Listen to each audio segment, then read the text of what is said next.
जय जगन्नाथ सागर मैंने good morning केमती अच्छे आप आशा कर बहुत भले थे। तो खरा दिनिया गोटे प्रोब्लेम आप तो जानते सी हूँ पावर कट। तो सका लाइन गलानी के आसो जना ना तो फाइनाली लाइन पलि आसला। तो तापर मुझे चल टे पवन खावा फो कि गरम ये जो गरम जो पावर कट प्रभु माने लाइन आसला खुण देहरे प्राण पशिला। तापर एठू भात बसला तो कौन खाइबे मत बहुत जोर भोक होता। तो मुझे चल मुड़ी थिला तो मुड़ी मिश्र पाग कर खाई बोली प्याज फ्याज काटाकाटी करूँ। तो देखिए से बाहरी माने पिंपुड़ी माने घरे मोर केबे पिंपुड़ी होनी। तो ये आज कहीं पिंपुड़ी होती तो लक्षण रेखा आनले हम देह हाथ खाली चरी जाऊँगी कौन प्रोब्लेम ये आंब पाई ना कौन पिंपुड़ी जानी पार्लिनी। तापर एठू मुड़ी मिश्र पाग करके चली खाईदेली। आ मुड़ी मिश्र खाइला बेले मोटे छोट बेर कथा मन पड़ला। एमती मुड़ी मिश्र पाग करके मो बहुत जरी एमती आमको चप फप करके दिए। तो आम एमती बुली बुली खाओ मो नानी आ मु।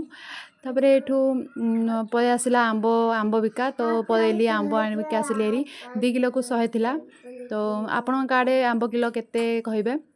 आंब आनिक आसिली कहीं सार को बहुत पसंद। तापर एठू संध्या बेले भात आ कोबी तरकारी बनईदेली पुआ को लेकिन पार्क जीव बोली। तापर एठू बनई देकी पुआ को आनिक पलि आसिली पार्क।